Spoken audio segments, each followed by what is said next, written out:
Hi. நம்ம எல்லாருக்குமே அம்மானா ரொம்ப பிடிக்கும். அம்மா தான் நமக்கு எல்லாமே. அப்படிப்பட்ட அம்மாவை பற்றி உங்கள் எல்லாருக்கும் சொல்லணும்னு நினைக்கிறேன். மெயினாக பசங்களுக்கு. ஏன்னா பொண்ணுங்க புரிஞ்சுப்பாங்க. எல்லா அம்மாங்களுக்கும் மாதம் மாதம் பீரியட்ஸ் ஆகும். இப்போல்லாம் நிறைய வீடியோவில் ஒய்ஃப் பீரியட்ஸ் ஆனால் ட்ரெஸ் வாஷ் பண்ணி கொடுக்கறது, வீட்டில் வேலை பார்க்கறது, கை கால் அமைக்க விடுக்கிறதுன்னு நிறையா வரும். பட் அம்மாக்கு திங்க் பண்ணுங்க. அம்மாவுக்கு பெயின் இருக்கும், இரிட்டேட் ஆவாங்க. பட் என்னைக்குமே அந்த வலியை காரணமாக காட்டி நமக்கு சாப்பாடு செஞ்சு தராமல் இருக்க மாட்டாங்க. அப்படிப்பட்ட அம்மாவுக்கு நம்ம என்ன பண்ணலாம்? அம்மா சொல்ல மாட்டாங்க. பட் நம்ம தான் புரிஞ்சுக்கணும். அதிகமாக கோவப்படுறாங்களா, காரணமே இல்லாமல் திட்டுறாங்களா, வயிறு வலி முதுகு வலின்னு படுத்துக்கிறாங்களா, அப்போ நீங்களே புரிஞ்சுக்கோங்க அம்மாக்கு பீரியட்ஸ்னு.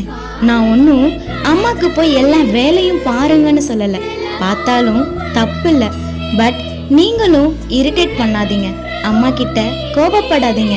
உன்னால முடிஞ்சா ஜஸ்ட் அம்மா கிட்ட கொஞ்ச நேரம் பேசுங்க, காலமிக்கு விடுங்க, இதுவே போதுங்க.